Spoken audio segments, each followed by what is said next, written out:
اعوذ باللہ من الشیطان الرجیم بسم اللہ الرحمن الرحیم۔ ناظرین، آج کے ہماری ویڈیو کا عنوان ہے امام حسین علیہ السلام کی مدینے سے روانگی۔ ناظرین، سب سے پہلے ہماری گزارش ہے کہ آپ ویڈیو کو لاسٹ تک ضرور دیکھنا اور ہمارے چینل کو سبسکرائب کریں اور گھنٹی کے بٹن کو ضرور دبائیں تاکہ ہر نئی آنے والی ویڈیو آپ تک ضرور پہنچے۔ ناظرین، کچھ کتب سے جو کچھ ملا ہے اس کے مطابق امام حسین کے مدینہ چھوڑنے کی تفصیل کچھ یوں ہے کہ سن 60 ہجری جب شام میں معاویہ کا دنیا میں آخری دن اور آخرت کا پہلا دن تھا، تو اس نے یزید کو یہ وصیت کی۔ وہ وصیت یہ ہے: دیکھ یزید، میں نے اپنی زندگی بھر کی مشقت سے پورے عالم اسلام کو زیر کر کے تیرے قدموں میں ڈالا ہے۔ نہ جھکنے والی گردنوں کو کچھ کو میں نے زہر سے اور کچھ کو تلواروں سے ختم کر دیا ہے، کچھ کو خوف سے، کچھ کو لالچ سے، اور بکنے والی جو زبانیں تھیں اس کو میں نے خرید لیا ہے۔ یہاں پر علامہ ابن قتیبہ کہتا ہے کہ معاویہ نے کچھ کو ٹکوں میں ان کا دین خرید لیا۔ معاویہ کہتا ہے کہ میں نے اتنی سکت ہی نہیں چھوڑی، جو زندہ ہے ان میں نے اتنی سکت ہی نہیں چھوڑی کہ وہ زبان تک ملا سکیں۔ پوری اسلامی مملکت کا ایک تنہا تو حکمران ہے۔ اس سلسلے میں اگر مجھے کسی سے خطرہ ہے تو وہ صرف 3 آدمی ہیں جو اگر لوگوں کو اکٹھا کرنا چاہیں تو لوگ ان کے ارد گرد جمع ہونے پر آمادہ ہو جائیں گے۔ ایک عبداللہ بن عمر ہے، اس سے تجھے کسی قسم کا خطرہ نہیں ہے، یہ تیرا ساتھ دے گا۔ دوسرا عبداللہ بن زبیر، یہ لومڑی کی طرح مکار ہے، موقع ملنے پر لومڑی کی طرح دھوکہ دے گا، اس پر جب بھی موقع ملے اسے ٹکڑے ٹکڑے کر ڈالنا، 1 منٹ کی بھی مہلت نہ دینا۔ تیسرا حسین بن علی ہے، اس کی رگوں میں علی کا خون ہے اور اس کے خون میں لعاب رسول اور شیر بطول شامل ہے۔ میں نے اپنی سیاست سے اسے خاموش کر دیا ہے، لیکن میرے بعد اس کا خاموش رہنا مشکل ہے۔ تیری راہ کا یہ بہت بڑا پتھر ہے، سرور انبیاء کا نواسہ بھی ہے، ان کے اثرات ناقابل انکار ہیں۔ اسے اپنی راہ سے مٹانے میں جلد بازی نہ کرنا۔ ابھی لوگوں کے دلوں میں نبی اکرم صلی اللہ علیہ وآلہ وسلم سے عقیدت اور محبت باقی ہے۔ اہل عراق اگر روز گورنر بدلنے کا مطالبہ کریں تو پورا کرے رکھنا۔ وہ کہہ رہا ہے کہ پورا کیے رکھنا۔ اگر حسین کو تیرے سامنے آنے پر کسی نے آمادہ کیا تو وہ صرف اہل عراق ہوں گے، اگرچہ میں نے اپنی طور پر کوفہ اور بصرہ میں کوئی شیعہ زندہ نہیں چھوڑا، لیکن پھر بھی تیرے اعمال کو بہانہ بنا کر تیری مخالفت اور حسین کی حمایت پر آمادہ ہی کرنا آسان ہوگا لوگوں کو۔ اس کے بعد معاویہ خاموش ہو گیا، اس کی آنکھیں بند ہو گئی اور ہمیشہ کے لیے اپنے دائمی مقام کی طرف منتقل ہو گیا۔ یزید نے حاکم مدینہ ولید ابن عتبہ کو خط لکھا کہ بالعموم اہل مدینہ سے اور بالخصوص عبداللہ بن عمر، عبداللہ بن زبیر اور حسین بن علی سے میری بیعت لے۔ اس کے بعد ولید نے ایک قاصد بھیجا۔ رات کا کافی وقت گزر چکا تھا جب ولید کا قاصد امام حسین کو بلانے آیا اور امام حسین مسجد نبوی میں عبادت مصروف تھے اور ساتھ ہی عبداللہ بن زبیر بھی مسجد میں بیٹھا تھا۔ جب قاصد نے آ کر کہا کہ آپ لوگوں کو ولید نے دربار میں بلایا ہے، تو دونوں نے کہا تو چل، ہم آ رہے ہیں۔ جب قاصد واپس چلا گیا تو عبداللہ بن زبیر نے پوچھا رات کے اس وقت ہمیں کیوں بلایا گیا ہے؟ امام حسین نے فرمایا معاویہ مر گیا ہوگا، یزید تخت نشین ہوا ہوگا اور یزید کی بیعت لینے کی خاطر ہی ہمیں دربار میں بلایا جا رہا ہے۔ عبداللہ نے کہا اگر یہ بات ہے تو پھر میں نہیں آؤں گا۔ امام حسین نے فرمایا میں چونکہ وعدہ کر چکا ہوں، میں اس لیے ہر صورت میں جاؤں گا۔ عبداللہ بن زبیر اسی وقت اٹھ کر چلا گیا، ہتھیار لگائے اور گھوڑے پر بیٹھ کر مکے کی راہ لی۔ امام حسین علیہ السلام گھر تشریف لائے، بنی ہاشم کو جمع کیا اور انہیں بتایا کہ ولید نے اس وقت مجھے بلایا ہے اور شاید مجھ سے یزید کی بیعت لینا چاہتا ہے، جبکہ میں یزید کی بیعت پر آمادہ نہیں ہوں۔ تم میرے ساتھ آؤ، دروازے پر باہر رک جانا، اندر میں تنہا جاؤں گا، اگر وہاں کسی نے شرارت کی تو میں تکبیر کہوں گا، تم اندر آ جانا، اگر خاموشی سے گفتگو ہو گئی تو میں بھی واپس آ جاؤں گا۔ ان ہاشمی جوانوں نے خنجر کمر سے لٹکائے اور آپ کے ساتھ چلے گئے اور دربار میں پہنچنے تو تمام ہاشمی نوجوان دربار کے دروازے پر رک گئے۔ امام حسین علیہ السلام تنہا اندر گئے، ولید نے اٹھ کر استقبال کیا، پھر موت معاویہ کی اطلاع دی اور یزید کا خط آپ کے سامنے رکھ دیا۔ آپ نے خط پڑھ کر فرمایا ولید، پہلی بات تو یہ ہے کہ میں اہل بیت نبوت اور معدن رسالت سے ہوں۔ یزید ہر قسم کے فسق و فجور میں مبتلا رہتا ہے، میرے جیسا شخص یزید جیسے شخص کی بیعت کبھی بھی نہیں کر سکتا، اور دوسری بات یہ ہے کہ میری رات کی تاریکی میں بیعت کو تو بھی پسند نہیں کرے گا۔ ولید نے کہا یہ تو درست ہے، میری خواہش ہوگی کہ آپ کل صبح دربار میں لوگوں کے سامنے بیعت کریں۔ امام حسین نے فرمایا پھر ٹھیک ہے، صبح ہو لینے دو، دیکھیں گے۔ ولید نے کہا جیسے آپ کی مرضی۔ امام حسین علیہ السلام اٹھ کھڑے ہوئے۔ مروان جو خاموش بیٹھا تھا اس نے کہا ولید، اگر حسین اس وقت بیعت نہیں کرتا تو اسے اپنے پاس نظر بند کر لے، صبح بیعت کے بعد گھر جانے کی اجازت دے دینا۔ اگر بصورت آزادی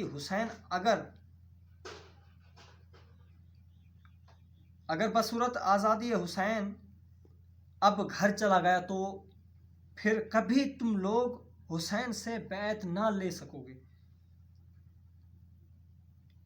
بہت سی خون ریزی کے بعد بھی یہ بیعت ناممکن ہو جائے گی۔ اگر تیری جگہ میں ہوتا تو اسی وقت بیعت یا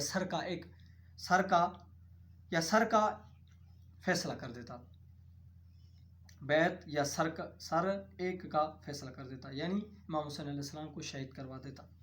امام حسین نے فرمایا یبن زرکا انت تقتلنی ام ہو، اے مروان مجھے تو قتل کرے گا یا یہ ولید، کس میں جرت ہے کہ مجھے قتل کرے؟ یہ کہہ کر آپ اٹھے۔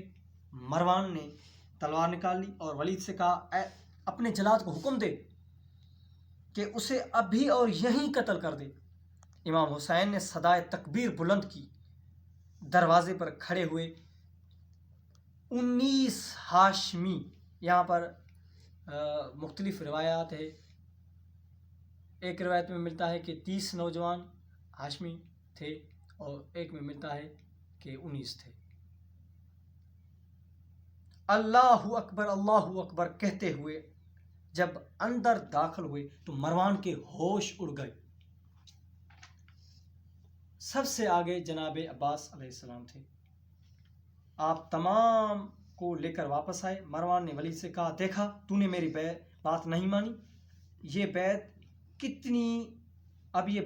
کتنی خون ریزی لے گی اس کا اندازہ تجھے نہیں. ولید نے کہا مروان تو بھی سچ کہتا ہے لیکن کیا میں فرزند رسول کو صرف اس لیے قتل کروا دیتا کہ اس نے بیعت یزید سے انکار کر دیا ہے؟ اگر مجھے پوری دنیا کی حکومت دی جائے گی اور اس کے عوض مجھ سے سر حسین کا مطالبہ کیا جائے تو میں دنیا کی حکومت کو ٹھکرا دوں گا، لیکن فرزند رسول فرزند زہرا کو قتل نہیں کروں گا، کیونکہ مجھے معلوم ہے کہ اگر کوئی شخص پوری دنیا کے گناہ لے کر جائے اور اس کے مقابلے میں ایک شخص صرف قتل حسین کا جرم لے کر جائے تو قاتل حسین کے جرم کا وزن پوری دنیا کے گناہوں کے وزن سے زیادہ ہوگا. مروان نے کہا اگر یہ بات تھی تو پھر تو نے درست کیا. یہ دونوں عداوت اہل بیت میں مشہور تھے، لیکن یہاں پر ان لوگوں نے یہ کردار دکھایا ہے. دوسری صبح امام حسین گھر سے باہر آئے تاکہ حالات معلوم کر سکیں. مروان سے ملاقات ہو گئی. مروان نے کہا حسین یزید کی بیعت کر.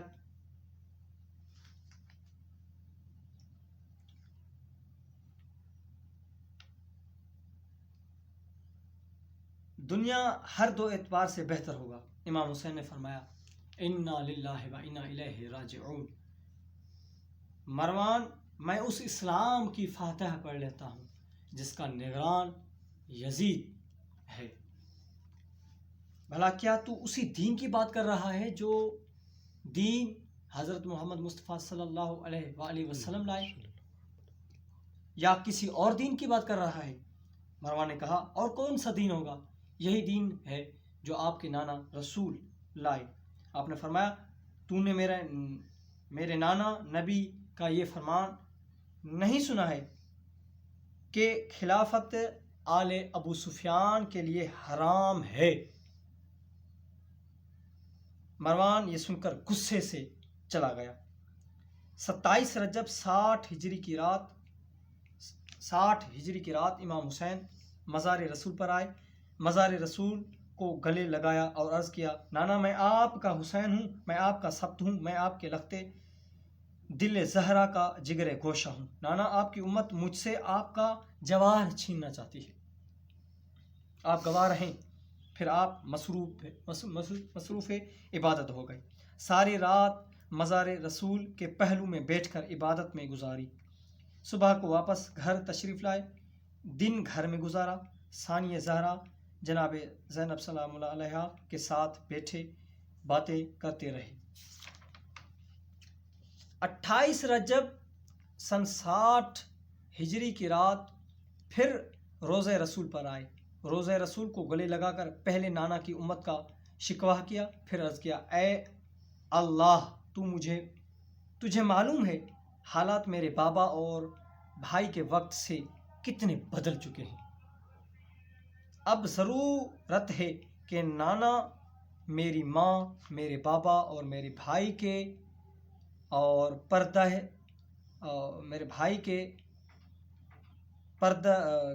کے قاتلوں سے پردہ اٹھایا جائے. اس خوابدہ امت محمد کی آنکھیں کھولی جائیں، انہیں خواب خرگوش سے بیدار کیا جائے. تو بہتر جانتا ہے کہ اگر یہ کام نہ ہوا تو پھر قیامت تک کبھی نہ ہو سکے گا. 1,24,000 نبی کی محنت تا قیامت تاریکی کی گرد میں دب کر رہ جائے گی. اس وقت امر بالمعروف اور نہی عن المنکر کے علاوہ تیری توحید اور میرے نانا کی تجدید تبلیغ کی جتنی ضرورت ہے اس سے تو آگاہ ہے. اگر یہ کام میرے حصے میں ہے تو مجھے تو ہی سرحد سے بتاتا کہ میں اسے انجام دینے کی فکر کروں. تو ہی موفق اور علام الغیوب ہے. آپ نے تمام رات مزار رسول پر گزاری. طلوع صبح کے قریب اسی حالت میں آپ کی آنکھ لگ گئی. آپ نے عالم خواب میں دیکھا کہ نبی کونین مزار سے باہر آئے. انہوں نے آپ کے سینے سے لگایا، آپ کو سینے سے لگایا، پہلے منہ چوما، پھر گلے کا بوسہ لیا اور فرمایا حسین بیٹے رو نہیں، میں تو بچپنے میں ہی تیرا رونا برداشت نہیں کر سکتا تھا. اب مجھ سے تیری آنکھوں میں آنسو کیسے دیکھے جائیں گے؟ میرے پیارے، تیرے لیے اللہ نے جنت میں جس جگہ کا انتخاب کیا ہے وہ تیری ملکیت ہے. لیکن بیٹا جیسا کہ تجھے معلوم ہے میری 23 برس کی محبت، تیرے بابا کی 25 برس کی کوشش اور تیرے بھائی کی 10 برس کی تبلیغ اسی وقت کامیاب ہوگی جب تو اس سوئی ہوئی میری غافل امت کو جگائے گا. حسین بیٹے زمین کربلا خاک شفا بننے کی تیری منتظر ہے. میں دیکھ رہا ہوں تو کربلا میں پانی مانگ رہا ہے، تیرے بچے پیاسے بلک رہے ہیں، لیکن جواب میں میری امت تجھے تیر اور تلواریں پیش کر رہی ہے.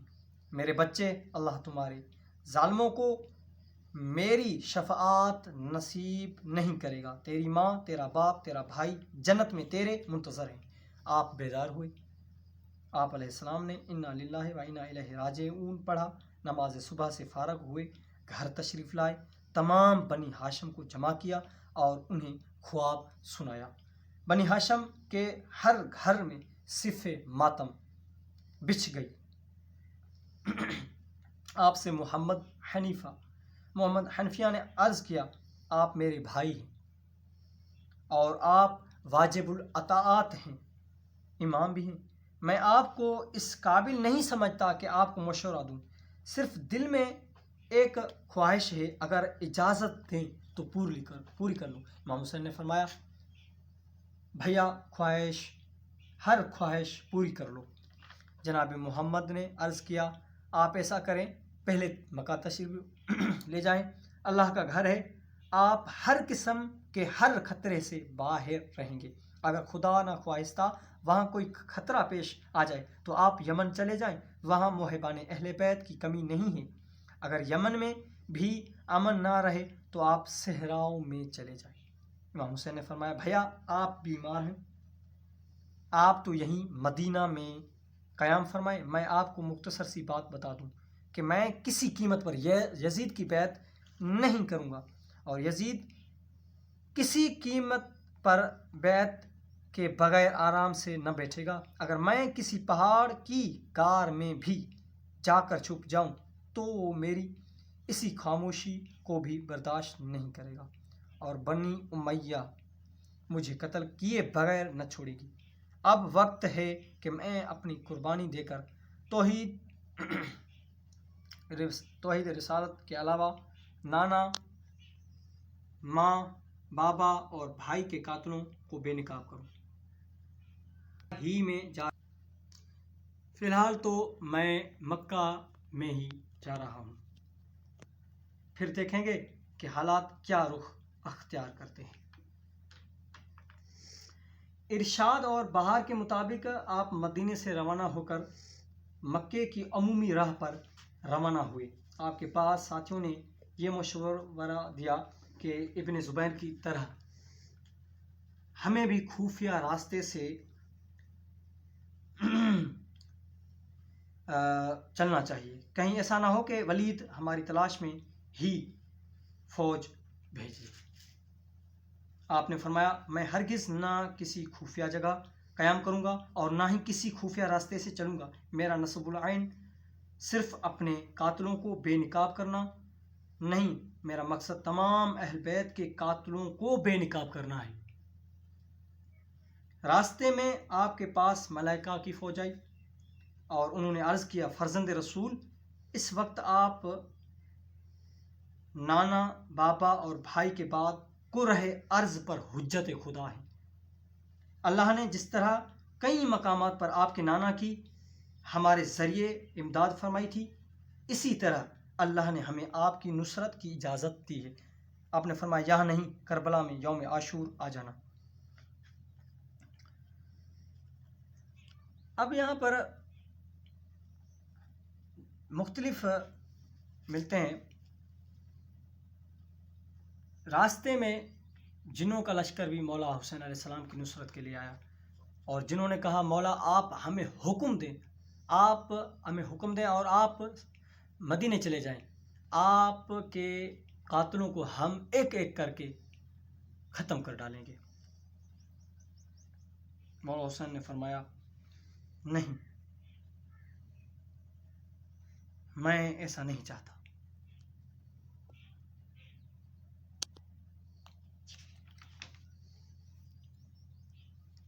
پھر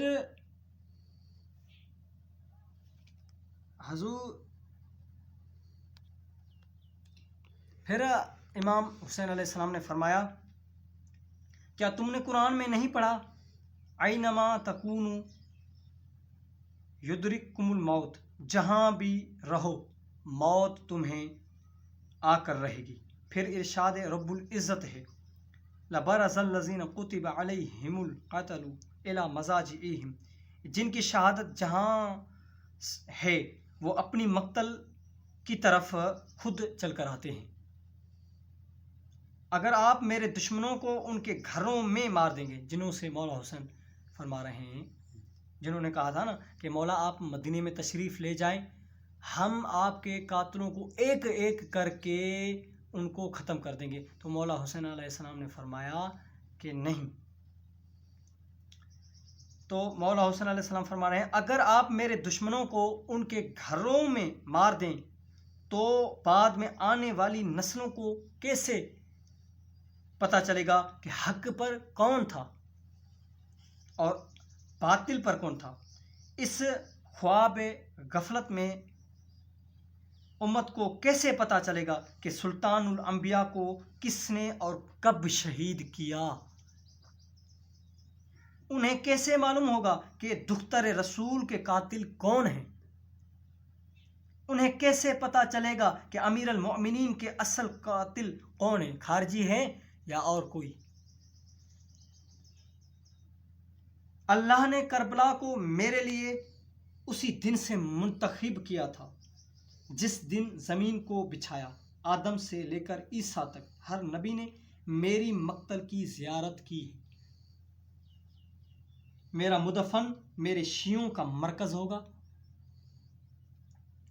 وہاں ہمارے شیعوں کی دعائیں قبول ہوں گی۔ میرا مدفن دنیا اور آخرت میں ہمارے شیعوں کے لیے جائے امن ہوگی۔ یوم عاشور کو کربلا میں آ جانا، اگر مجھے ضرورت محسوس ہوئی تو تم سے مدد لے لوں گا۔ سردار جنات نے عرض کیا قبلہ اگر آپ کی اطاعت فرض نہ ہوتی تو ہم ضرور آپ کی مخالفت کر کے آپ کے دشمنوں کو ہلاک کر ڈالتے، لیکن مجبوری ہے، جیسے آپ ارشاد فرمائیں ہماری سر تسلیم خم ہے۔ بالآخر امام حسین علیہ السلام 3 شعبان شب جمعہ سن 60 ہجری مکہ میں 5ویں دن پہنچے۔ ناظرین یہ تھی آج کی ہماری ویڈیو، انشاءاللہ تعالی کل ہم آپ کے پاس آپ کی خدمت میں دوسری ویڈیو لائیں گے۔ خدا حافظ۔